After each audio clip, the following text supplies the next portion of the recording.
అందరికీ నమస్కారం. ఏపీడీఎస్సీ ఎగ్జామ్లో మెథడాలజీకి సంబంధించి 12 మార్కులు వస్తాయి. సోషల్, సైన్స్, మ్యాథ్స్ మెథడాలజీకి సంబంధించిన ఇంపార్టెంట్ అలాగే రిపీటెడ్ బిట్స్ అనేవి ఇప్పుడు మనం డిస్కస్ చేయడం జరిగింది. ఈ బిట్స్ వెరీ ఇంపార్టెంట్ అండి.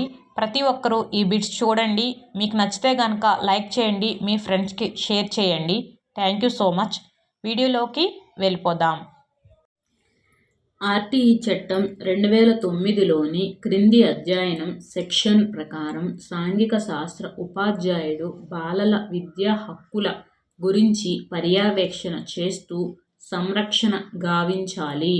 అధ్యయనం 6 సెక్షన్ 31. ఒక సాంఘిక శాస్త్ర ఉపాధ్యాయుడు ఇటీవల పత్రికలలో ప్రచురించబడిన వార్తల ఆధారంగా మత్తు పదార్థాల దుర్వినియోగం, లింగ వివక్షత వంటి శీర్షికలను నల్లబల్లపై రాసి విద్యార్థులను వాటిలో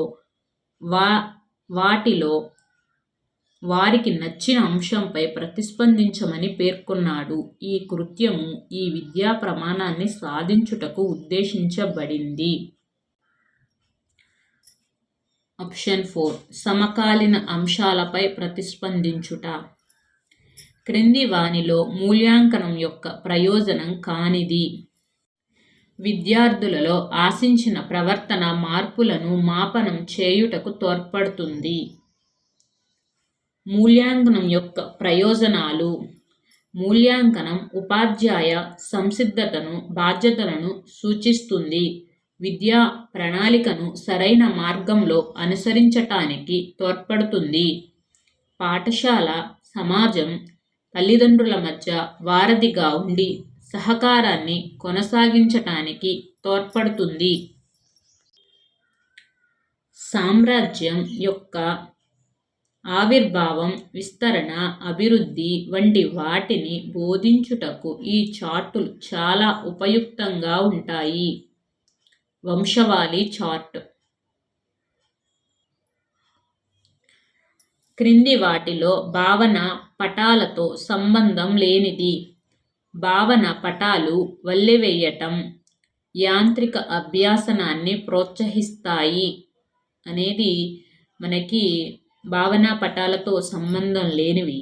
ఇక్కడ భావనా పటాలతో సంబంధం కలవి. భావనా పటాలు నూతన ఆలోచనలు ఉద్భవింపచేస్తాయి. భావనా పటాలు నూతన భావనలు వాటి సంబంధిత ప్రతిపాదనల మధ్య సంబంధం కల్పిస్తాయి. భావనా పటాలు నూతన భావనలతో గత భావనలను సమీకృతం చేయడంలో సహకరిస్తాయి. మ్యూజియంలు, అనువాదాలు అనునవి వరుసగా ప్రాథమిక వనరులు, ద్వితీయ వనరులు. సాంఘిక శాస్త్ర బోధనాభ్యాసనలో నివారణ పద్ధతి, మధ్యవర్తిత్వ పద్ధతి, అభివృద్ధి పద్ధతి, సాంఘిక లక్ష్య పద్ధతి వంటి ఈ కృత్యములో ఇమిడి ఉన్నాయి. సాంఘిక జట్టు పని. సాంఘిక శాస్త్ర ఉపాధ్యాయుడు 8వ తరగతి విద్యార్థులచే గ్రామములో పచ్చదనము, పరిశుభ్రత కార్యక్రమమును నిర్వహించాడు. ఇది ఈ వనరుల వినియోగానికి సంబంధించినదిగా సూచిస్తుంది. పాఠశాలను సమాజం వద్దకు తీసుకొని వెళ్ళుట. మన రాష్ట్రంలోని ప్రస్తుత సాంఘిక శాస్త్ర పాఠ్యపుస్తకాల రూపకల్పనలో ఈ క్రింది తాత్విక భావన పరిగణలోనికి తీసుకొనబడలేదు. ప్రత్యేక విషయ విధానం అనేది తాత్విక భావన పరిగణలోనికి తీసుకొనబడలేదు. మన రాష్ట్రంలో ప్రస్తుత సాంఘిక శాస్త్ర పాఠ్యపుస్తకాల రూపకల్పనలో ఈ క్రింది తాత్విక భావన పరిగణలోకి తీసుకున్నవి: సమ్మిళిత విధానం, నిరంతర సమగ్ర మూల్యాంకనం, ఇతర సబ్జెక్టులతో అనుసంధానం. సాంఘిక శాస్త్రంలో మన సమాజంలో వైవిధ్యం, స్త్రీ పురుష సమానత్వం దిశగా పయనం అను పాఠ్యాంశాలు ఈ ఇతివృత్తం కింద రూపొందించబడినవి. సామాజిక వ్యవస్థీకరణ, అసమానతలు. 480 మొక్కలను గురించిన థియోఫ్రాస్టస్ రచించిన పుస్తకం హిస్టోరియా ప్లాంటరం శ్వాసక్రియ జరిగే విధానాన్ని విశ్లేషిస్తాడు అనే స్పష్టీకరణ క్రింది లక్ష్యానికి సంబంధించినది. వినియోగము. ప్రాజెక్ట్ అనేది సహజ వాతావరణంలో పూరింపబడే సమస్యాకృత్యము అని నిర్వచించినది స్టీవెన్సన్. పియాజే ప్రకారం ఈ వయసు గల పిల్లలు సజీవులను నిర్జీవులుగా వర్గీకరించగలుగుతారు. 7 నుండి 12 సంవత్సరాలు. పరిసరాల విజ్ఞానమును సమన్వయపరుస్తూ పాఠ్య ప్రణాళికను మార్పు చేయాల్సిందిగా మొదట సూచించినది ఎన్సీఈఆర్టీ 2001. కిరణజన్య సంయోగక్రియ బోధన అనంతరము కిరణజన్య సంయోగక్రియను నిర్వచించండి అనే ప్రశ్నకు విద్యార్థికి వేసిన అది ఉత్పాదక పర్యాలోచక ప్రశ్న. సూర్యగ్రహణం, చంద్రగ్రహణం ఏర్పడడాన్ని చూపుటకు ప్రాథమిక సైన్స్ కిట్లోని ఈ సామాగ్రిని వాడవచ్చు. 30 మిల్లీమీటర్ల వ్యాసం, 120 మిల్లీమీటర్ల వ్యాసం గల ప్లాస్టిక్ బంతులు.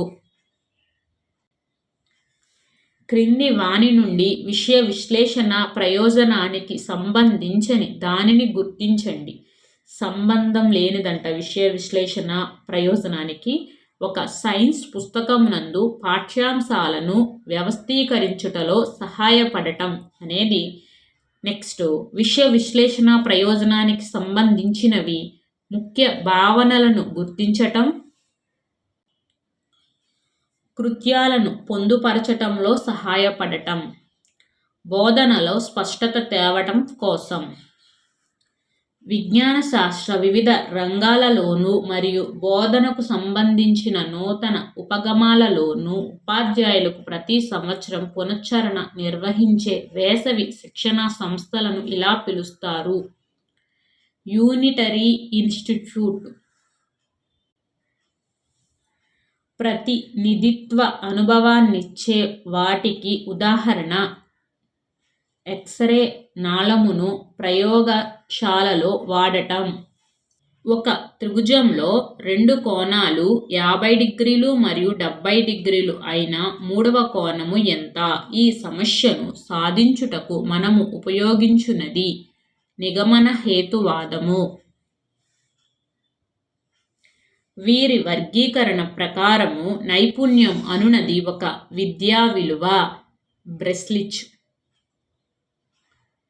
అంతర్గత బాహ్య సాక్ష్యాధారాలతో తీర్పునిచ్చే సామర్థ్యాలు.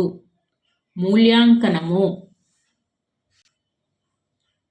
అభ్యాసకుడు వృత్తాన్ని గీయుటకు సరియైన ఉపకరణాన్ని ఎంపిక చేస్తాడు. ఇది హస్తలాఘవ నైపుణ్యము. వ్యాసక్తుల ద్వారా అభ్యాసన, పరిశీలన ద్వారా అభ్యాసన, స్వయం ఆలోచన మరియు స్వయం అధ్యయనాలు ముఖ్య లక్షణాలుగా గల పద్ధతి అన్వేషణ పద్ధతి. సంశ్లేషణ పద్ధతిలో ఒక దోషము. ఆవిష్కరణకు అవకాశం తక్కువ. సంశ్లేషణ పద్ధతిలో సంక్షిప్త పద్ధతి సమస్యల సాధనా సామర్థ్యాన్ని, వేగాన్ని పెంచును. తార్కిక పద్ధతి. ఎడ్గర్డేల్ అనుభవాల శంకువును అనుసరించి క్షేత్ర పర్యటన కంటే అధిక అమూర్త అనుభవమును కల్పించునది ప్రదర్శనా వస్తువులు. ఉత్తమ గణిత పాఠ్యపుస్తకం యొక్క లక్షణము సరసమైన ధర ఉండాలి, చక్కని ఉదాహరణలతో విశదీకరించబడాలి, ముద్రణా దోషాలు లేకుండా ఉండాలి. ఉత్తమ గణిత పాఠ్యపుస్తకం యొక్క లక్షణము కానిది అభ్యాసాల చివర సరికాని జవాబులు కలిగి ఉండాలి. నెక్స్ట్, మోరిసన్ పాఠ్యపథక రచన నమూనా యందలి చివరి 2 సోపానాలు వ్యవస్థీకరణ మరియు వల్లె వేయటం. సమాధానాన్ని ఎంపిక చేయు రకము ప్రశ్న ప్రత్యామ్నాయ ప్రతిస్పందన రకము.